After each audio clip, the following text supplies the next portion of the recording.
Hi, my name is Marnie, and I live in Roatan, Honduras, and I own a spa at Infinity Bay Resort called Tranquility Spa here on the island.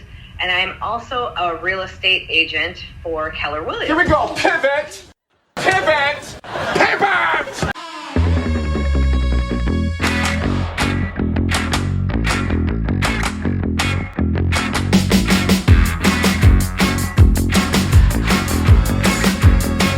Everybody, my name is Todd Stalker, your PivotPreneur coach and host, and that voice you just heard is the voice of a newfound friend of ours who is just awesome to know, and Marnie Koebnick, and she actually, as you heard, is down in Roatan, Honduras.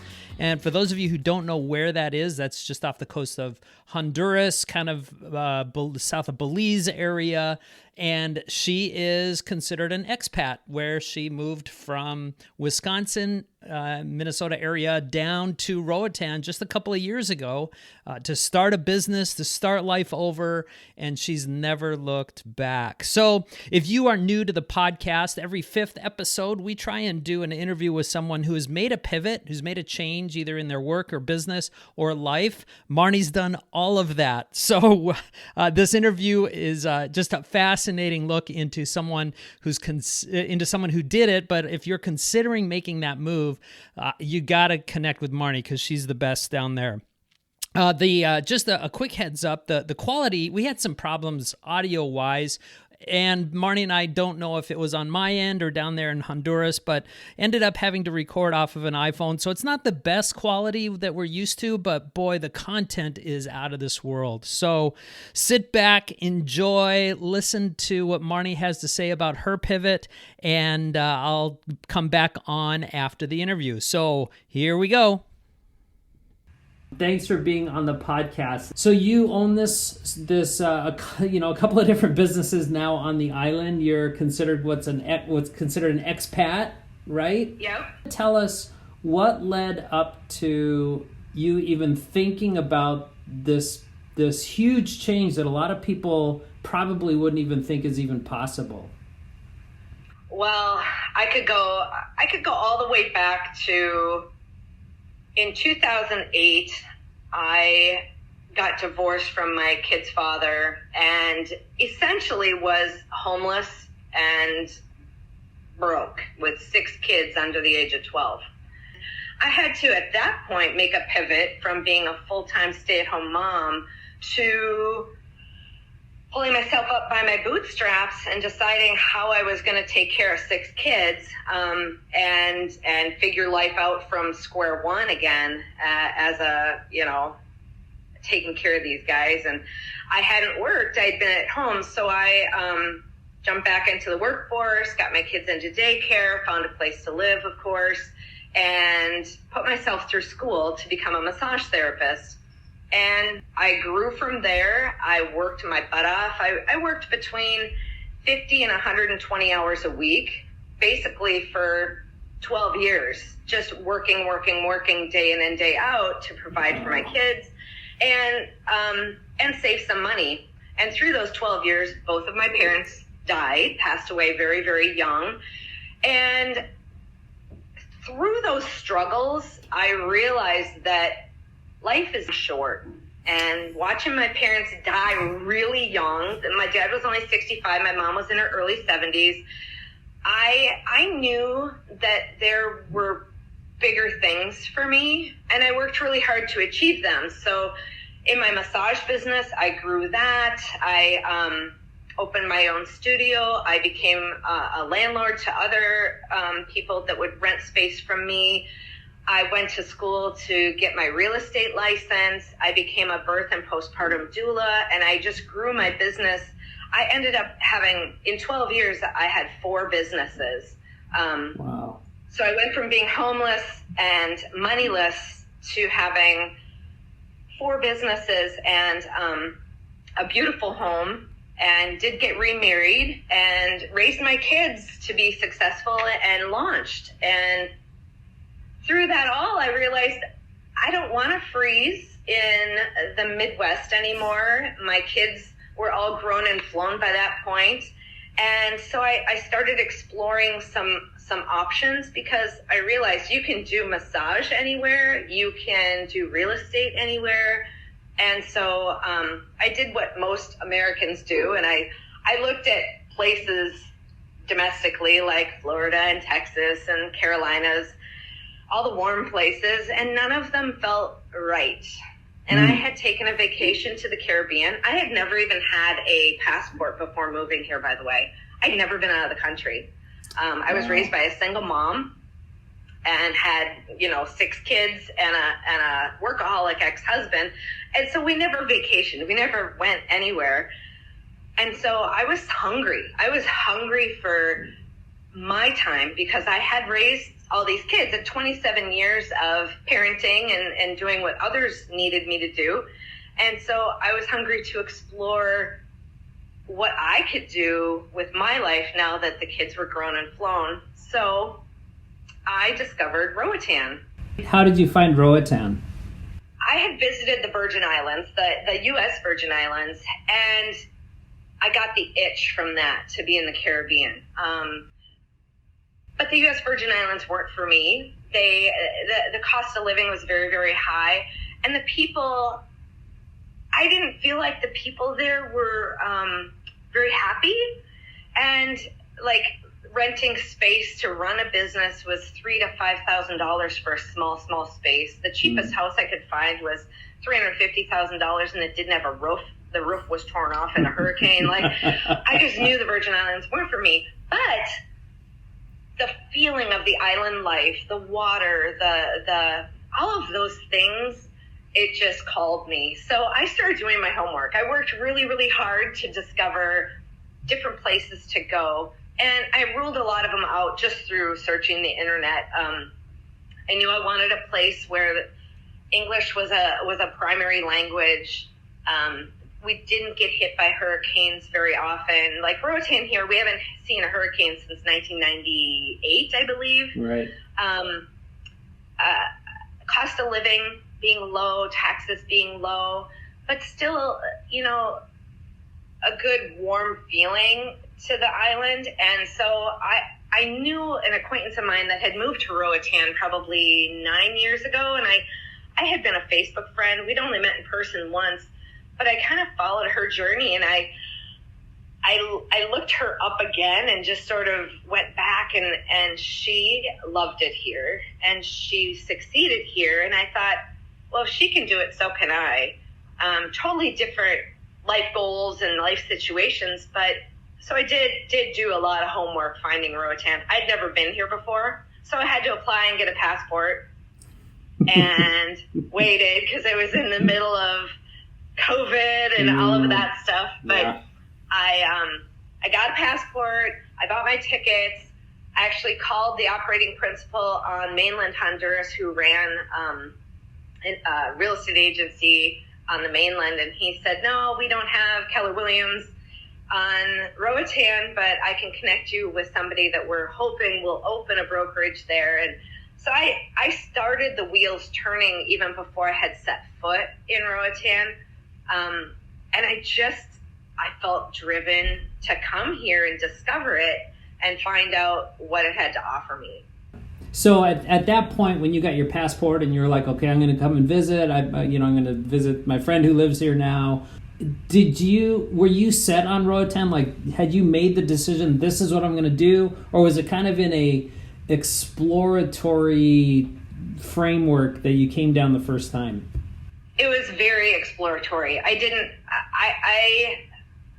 live life without regrets, but I also am not stupid. So I wanted to make sure that it was for me. So yeah. I came to the island all by myself, and spent 9 days here all by myself. And I went with the real estate agent. I hired a local guy who took me for 10 hours in his van, and he showed me everything. Like, he showed me people that have no bathrooms or kitchens. They use buckets and flames. He showed me all the good, the bad, and the ugly about this island. I went to the trash dump. I went to grocery stores, and he just took me all over. And he was born and raised here, and he knows the island. So I told him, I said, I don't want any fluff. I don't want you to, like, I'm not a tourist. I want to know if I can live here and if it's for me. And he did that. And then I went to, I had brought some stuff to donate. So I went to a very poor community and met a bunch of locals, and they cooked for me and they sang and danced for me. And I knew right then that I felt like this was family and this is home. And that's so crazy, coming from a little Minnesota girl out in the middle of the Caribbean, using my passport for the first time.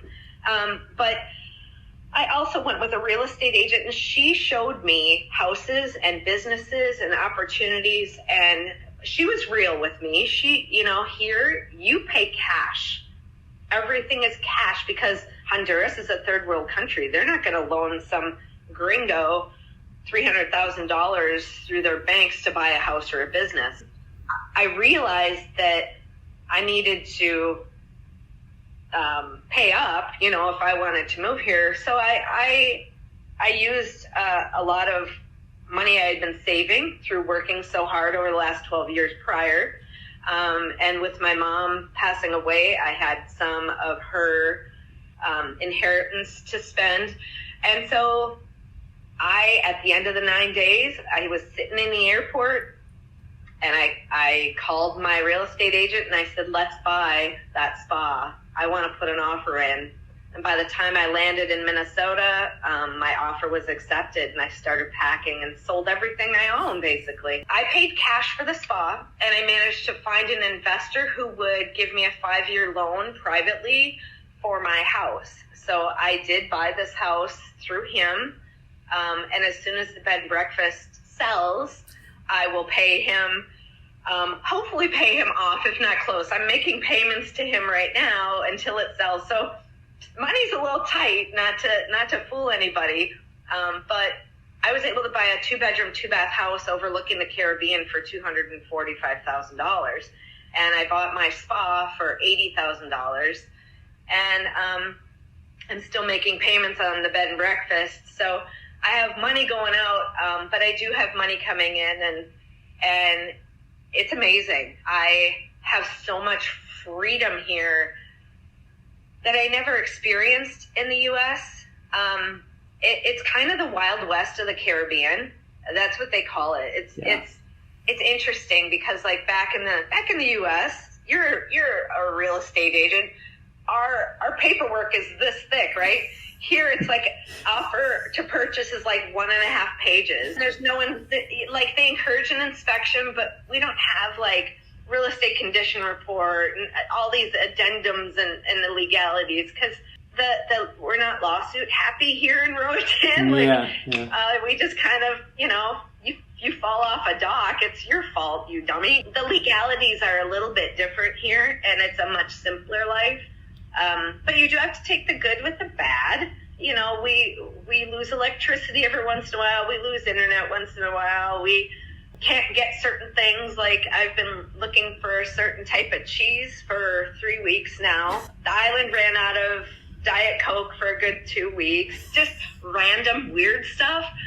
But I do have, you know, bananas growing in my yard, and the surf right outside my window, so I'll trade certain cheese and Diet Coke for that. Yeah. So when you were jumping back to kind of when you actually pulled the trigger and said, I'm moving, I'm doing this, you talked obviously about all the benefits that you knew about, but also found like the freedom of time. You said your place is amazing, by the way, listeners. If you should see her Facebook posts, I get sick of seeing this beautiful, like right outside her patio is just the ocean and the cruise lines going by. It's just awesome. Anyway, what were some of the things that you were afraid of making that change, such a big change, to go away from family, known friends, and the whole bit? I don't think, you know what? I probably was, had rose-colored glasses on, but I wasn't afraid of anything. And it's so funny because the only stumbling block I ran into moving here was getting my dog here. I think I was kind of probably a little, maybe naive, but was just following my heart. And I felt so strongly about coming here that I just totally jumped in with both feet.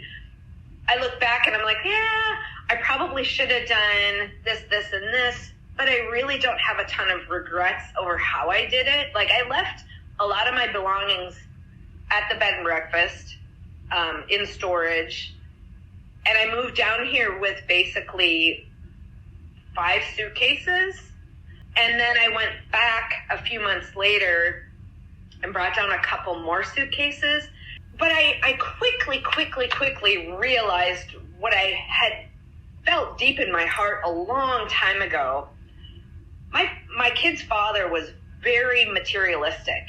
And so through our marriage, I had sort of adopted that as my lifestyle. Like, you know, all the best, this, that, and the other thing, getting the best, whatever it is, and ending up with 5,000 square feet packed full of stuff, but none of it truly made me happy.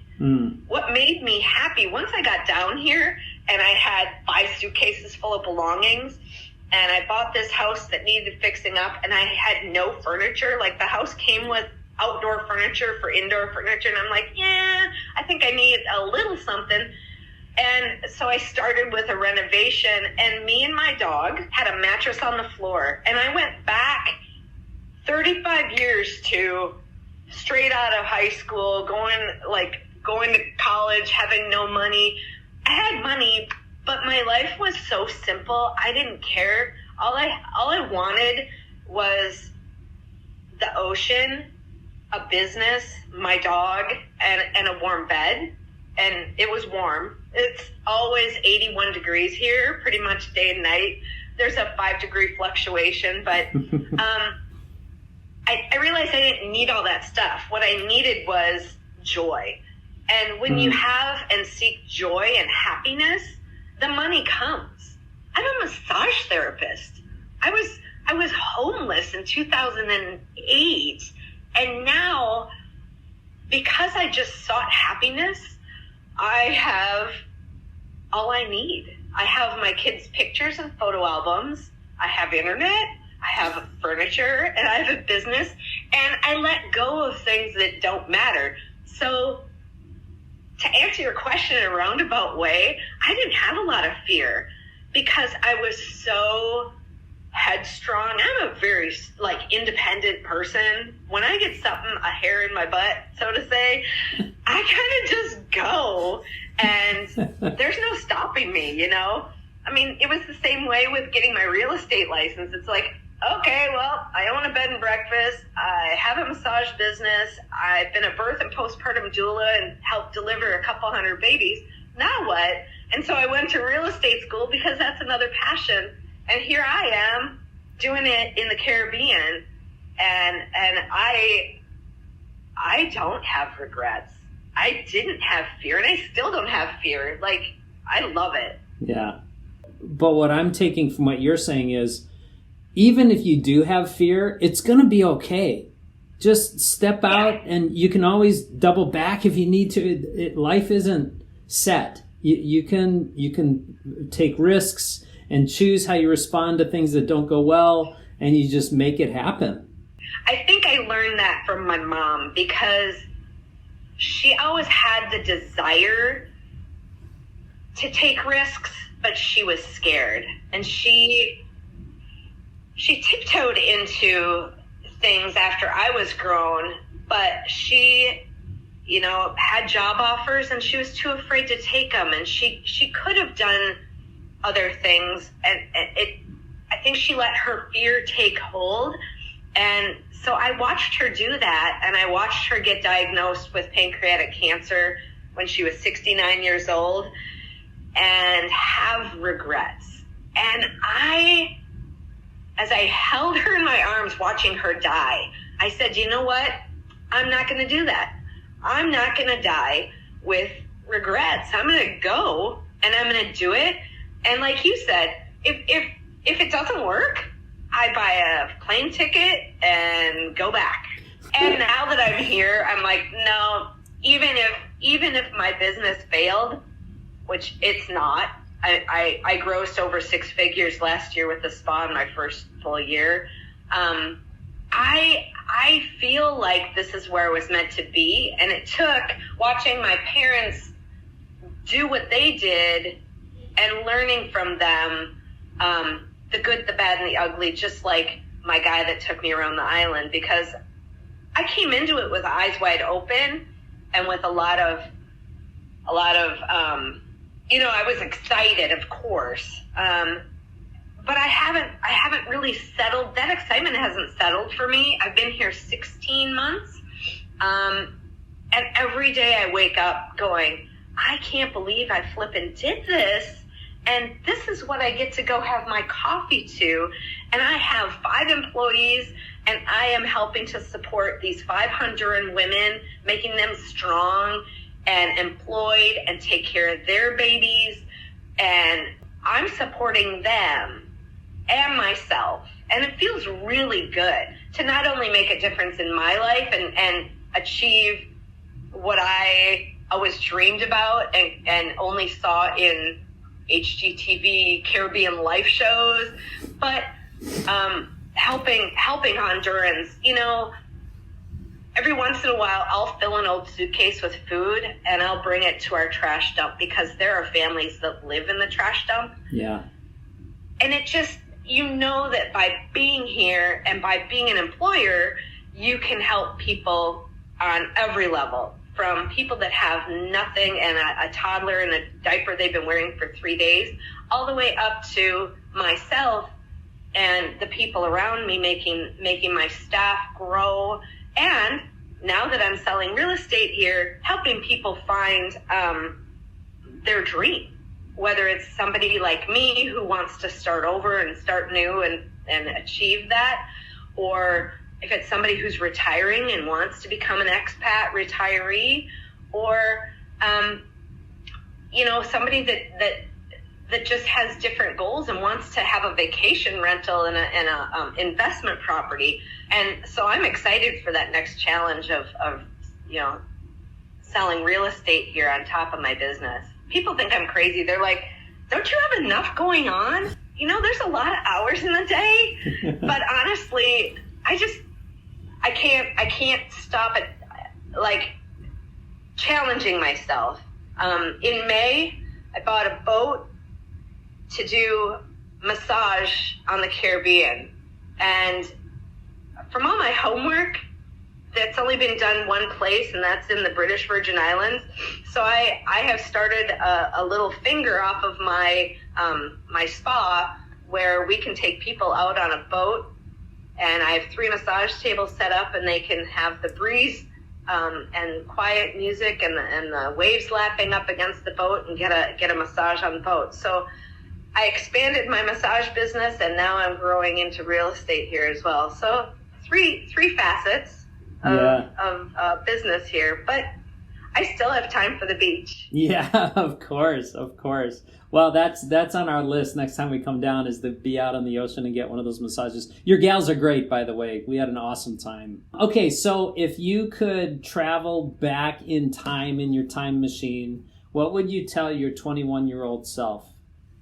I don't know that I would change a whole lot, but honestly, going through all the struggles I went through and being broke and all of that taught me and brought me to who I am. But I honestly think I was who I am before that. Like, my mom always said that I was just the most stubborn, independent person, but she also knew that it was going to take me places. So,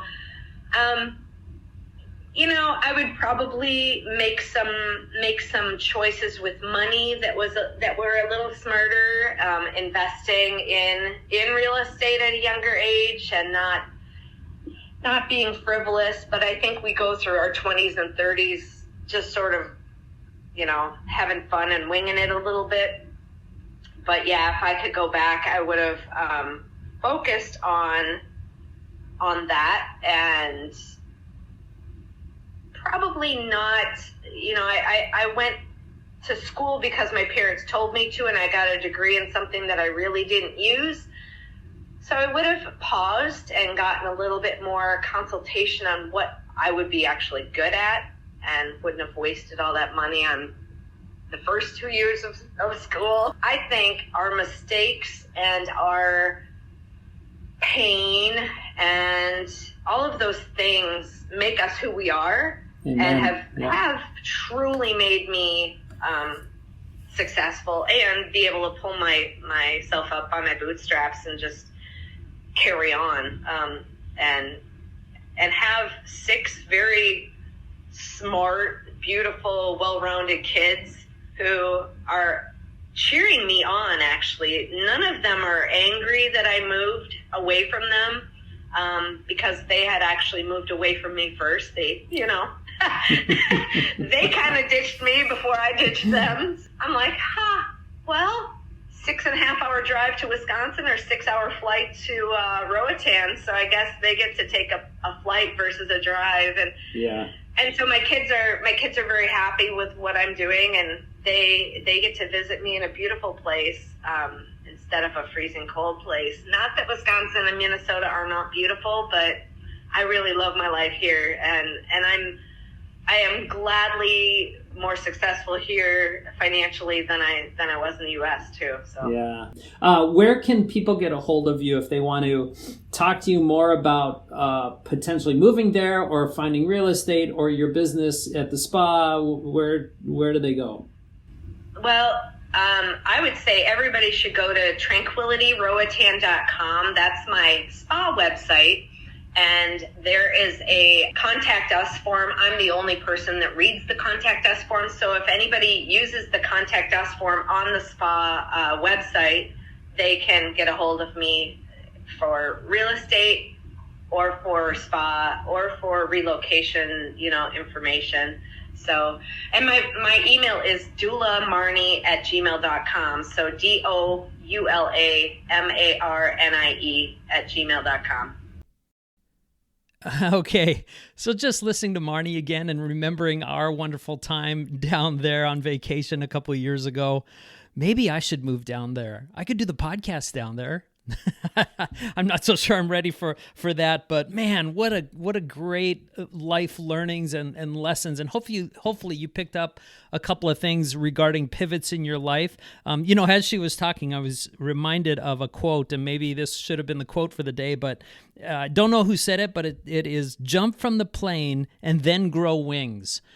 And I kind of like that. It sounds like that's pretty much what Marnie did, but I just a couple of things that really stuck out. I love that she, even though it seemed quick to her, and as she talked about it, it just seemed quick, she was very intentional about her pivot. She didn't just wake up on a Friday and then fly out on a Monday to move. This had been a long time coming up. She went down there. She hired a driver after meeting her friend, spent a ton of time with her, met a realtor down there to talk about that, and kind of the ideas of being very.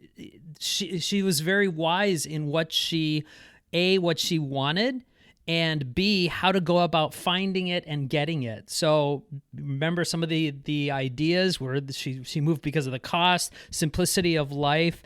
She didn't share the dog story, her dog Tilly, and maybe I'll have her on for a bonus, but basically it was a crazy story. They ended up, her and several other families ended up hiring or chartering a plane to take them down from the States down to Roatan with the dogs, because no airlines would do it at that time. So it's a crazy story. Anyway, look her up. Go to our podcast, the podcast page, and you'll see all of her contact info if you want to ask questions about her business, about Roatan. If you're down there and you want to schedule something with her amazing spa and staff and team, you can connect with her through that podcast episode page.